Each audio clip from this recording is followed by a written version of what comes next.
So you're trying to get virtual assistant clients and it seems like absolutely nothing is working. Maybe you've been posting, applying to job opportunities, tweaking your bio again, building out your website, or watching more and more YouTube videos just like this one, but still no clients. I was able to sell out my virtual assistant services within 30 days of launching, and every single day I'm helping my students do the same. Like Andrea, who says, woohoo, at just 2 weeks, I have signed my very first client.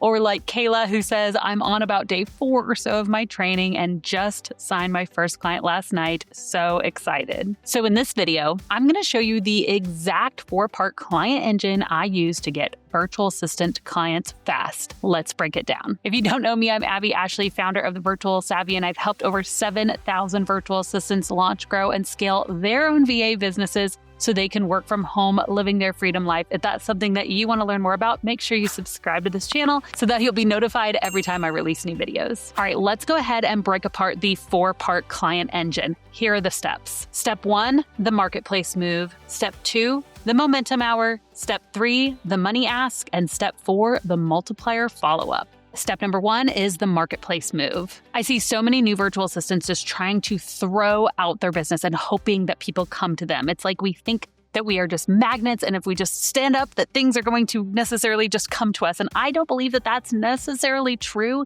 in the beginning of starting your business.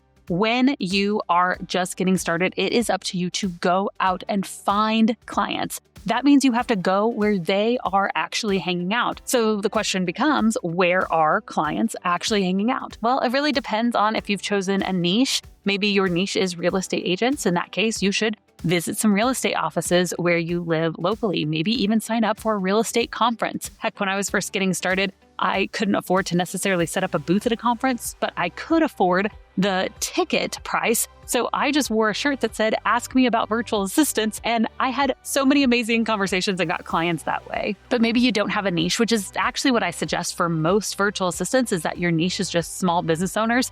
That doesn't give you an excuse to not go out and find those people. So where would small business owners be hanging out? Well, oftentimes local small business owners are hanging out in local networking groups. So if you haven't tried this method already, I definitely recommend it. You need to go to a local networking event. You can find these by going to a site like Eventbrite. Eventbrite is a great place where you can see local networking events happening in your area. You can also search for Facebook groups. You'll literally just go into Facebook and type in business networking or business event or just the word business. And then you'll search for events underneath there and see if there's any in your area. One of the biggest hacks I have is literally just to Google your city and state and business networking. So I would type in Springfield, Missouri business networking. And what do you know? Tons of sites pop up when I do that. You've got to go where people are hanging out. So this could be in-person networking. It could also be online networking. Maybe you join Facebook groups filled with your ideal clients, or LinkedIn groups, or there are also groups that are free like Circle and School that might have your ideal client hanging out in them. Now, when you're inside of these groups, oftentimes people are going to be posting for job opportunities, but sometimes those opportunities are few and far between. So here's another hack that you can do when you're interacting inside of those groups. I want you to find somebody with a problem, and then I want you to provide real value. Let me give you an example. Early on in my business, I was totally confused by SEO, search engine optimization. So I had a dashboard that talked about the traffic on my site, but I really didn't know anything else about it. So I did a little screenshot in a Facebook group and said, hey, does anybody know anything about this, right? Like, can anyone tell me if this is even good or bad? And a couple of people said, hey, I have services. They tried to promote themselves. That's not what I was looking for. I just had a question. But one individual went above and beyond. She literally created an 8-minute video walking through my site, had a screen share and just talking to me about SEO, about what I was doing well, about optimizations I could make, and I was blown away by how much value she gave me. I was blown away to the point where I said, hey, could I hire you to help me with some of these things? She never even had to pitch herself because she was just providing so much value up front. This is what we like to call value first. So if you're looking to get clients, being able to get in the room with them, show value, this is what is going to create that momentum, which actually leads me to step number 2 is to actually create your momentum hour. Here's the thing, guys. If you want to succeed in business, you have to set aside time for marketing. I see so many people say, I'm trying to get clients. And when I say, what type of marketing are you doing? They're like, well, I've been working on my portfolio. I've been tweaking my website. And I'm like, no.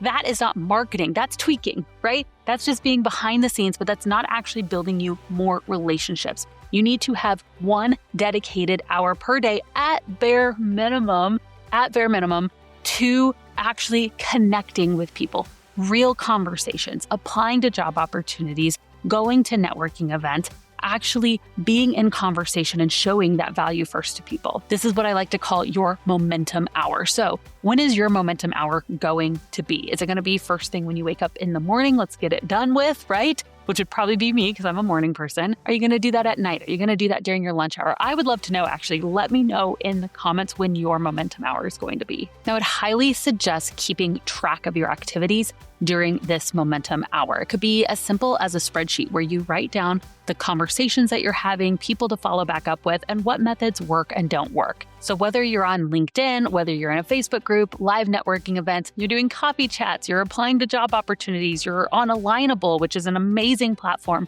for meeting other business owners, track it. Because when you can track something, you can measure it. And when you measure something, you can know what is working and what isn't. Step number 3 is the money ask. So I cannot stress enough the importance of building real relationships.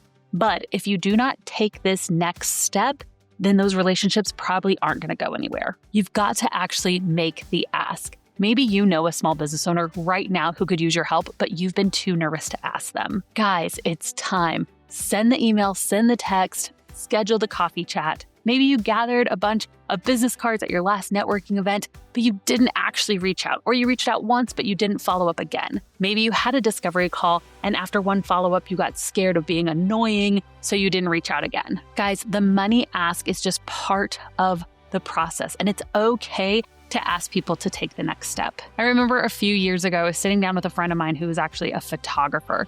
And she wanted to pick my brain about marketing. So we started talking, and she was really struggling to get clients for her photography business. She was a family photographer.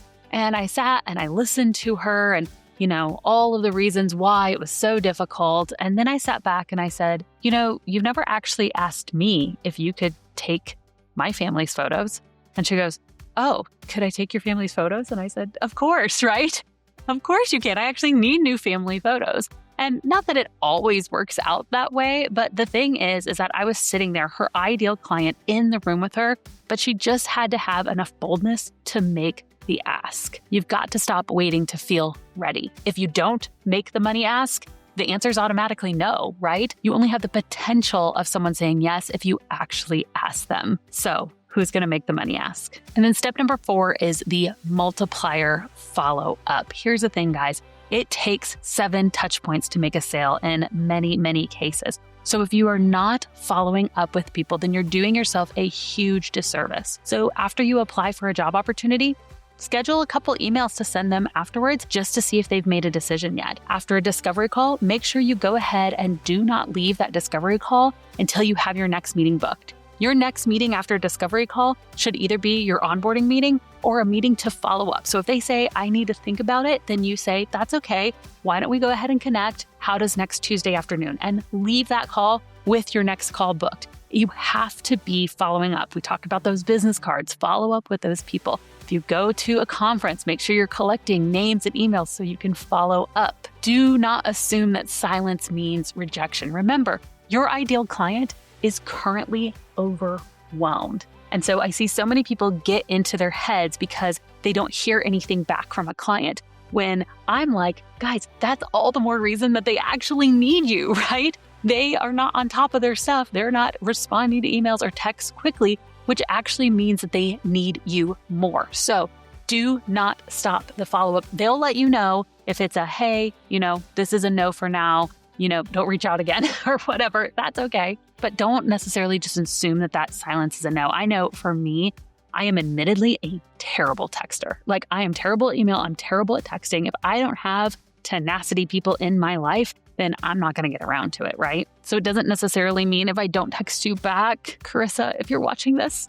I'm sorry I didn't text you back. It doesn't necessarily mean that I don't want to. It's just that it's like not the most like urgent thing in my head right now. There's some other fire I'm putting out, right? So do not forget the multiplier follow-up. Okay, I need to hear from you. Which one of these 4 steps, I'll throw them on the screen again. Which one of these 4 steps have you been slacking on? Be real honest with yourself. Let me know in the comments below which one you're going to double down on today. Let me end with one final note of encouragement, guys. Most virtual assistants can replace their full-time income with 4 to 7 clients. Sometimes we think that our dreams are so far away, when in reality, you could be 4 yeses away. You don't need thousands of people on an email list. You don't need tens of thousands of Instagram followers. You need 4 yeses. Even if you get rejected on the path to those 4 yeses, if you can get those 4 yeses, it's so worth it. So keep going. So once you actually know how to go out and get these conversations going, you know how to book discovery calls. What do you actually do when someone books one? Well, I'm sharing with you my 7-step discovery call blueprint. It's my proprietary method that works like a dream. You need to check it out in this video. It's a method that you can use even if you have no experience as a VA and you've never had a discovery call before. You're going to come across so professional. Definitely take a look. All right, that's it for today. I'll see you in the next video.